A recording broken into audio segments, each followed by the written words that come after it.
Today on Upfront. We are Generation Change. Calls for change.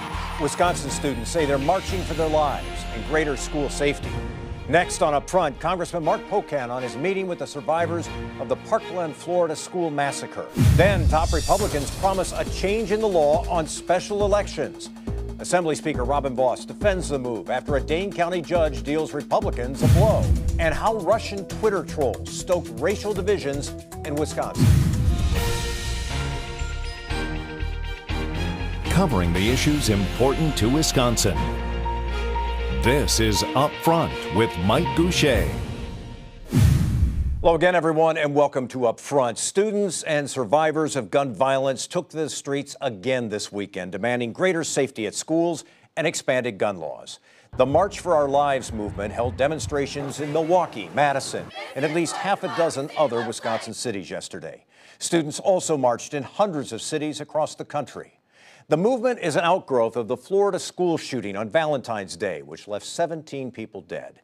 In a few minutes, I'll be talking to Assembly Speaker Robin Vos about the school safety bills Wisconsin lawmakers passed last week.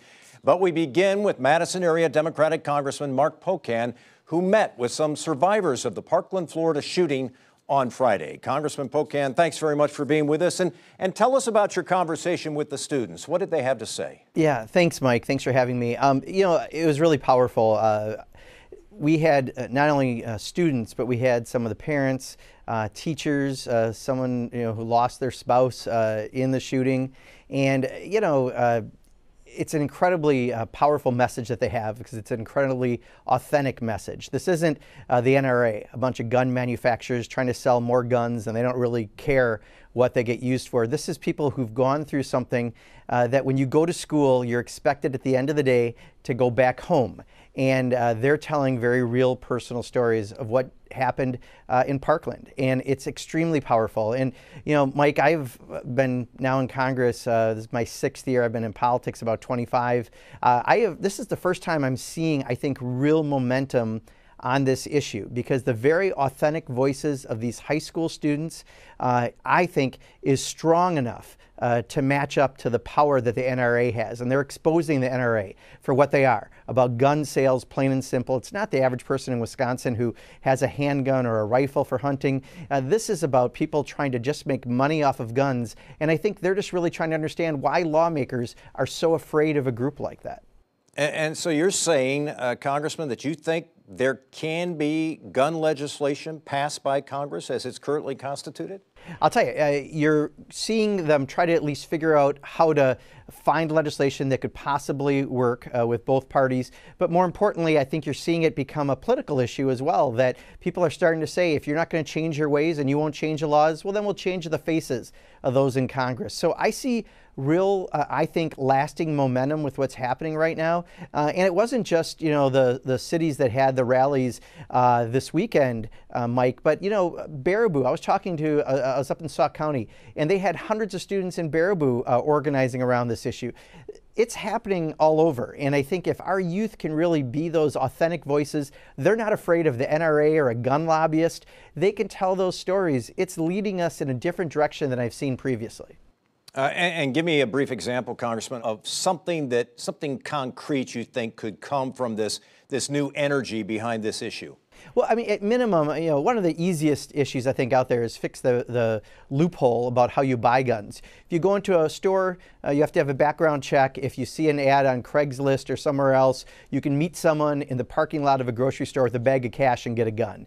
And that doesn't make any sense. So we need to, do common sense things like that. And there's a lot of other provisions that people are talking about, but let's actually have a conversation about them. Let's not let the NRA just say no to everything. If you have the support of the NRA, it has to be a liability, not an asset, because again, this is about selling guns. So this week, one of the things we were doing was wearing these buttons, F. I got an F grade from the NRA, and I don't consider this failure. I consider this fabulous.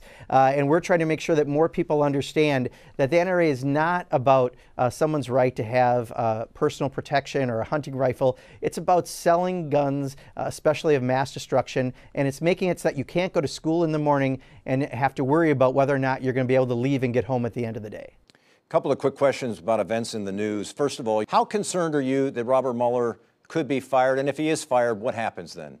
Yeah, I mean, so obviously the president's done everything he can possibly do to derail this investigation. Last weekend we saw the very cruel and callous move of firing Andrew McCabe literally hours before his retirement to try to stop him from getting his pension, and I was going to have none of that.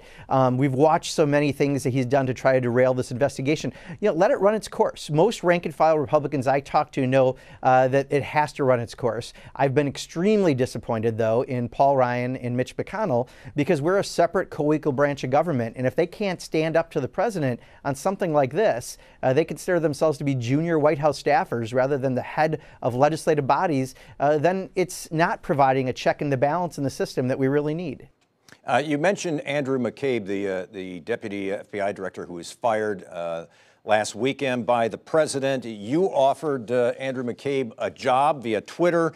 That drew a pretty strong response from the U.S. Senate candidate, the Republican State Senator Leah Vukmir, who tweeted, "The true injustice in this story is that Mark Pocan thinks government employees deserve to retire at 50 years old with their full benefits. Only in the swamp of Washington does that make any sense." Well, what is your response to that? Well, the good news is Leah Vukmir is never going to get a job in Washington unless it's as a legislative staff person, so I'm not too concerned. But what I do think it shows is that with this, the president was trying to send a very clear message. If you cross him, and he's about to provide testimony in the Mueller investigation, that he'll not only destroy you, but your family and your future. So by doing what he did with the pension, he was trying to send a message that whether it be Andrew McCabe or anyone who goes and tries to provide information that he'll destroy you, that can't be acceptable. So anyone who cares about democracy or a 21-year law enforcement professional in the FBI has to care about that person getting their pension. And anyone who wants to play politics, well, my guess is they're not going to succeed this year. Congressman Mark Pocan, the Democrat from the Madison area, thanks very much for your time today. We appreciate it. Thank you, Mike. Later on up front, Russian attempts to heighten racial tensions, how those efforts hit close to home.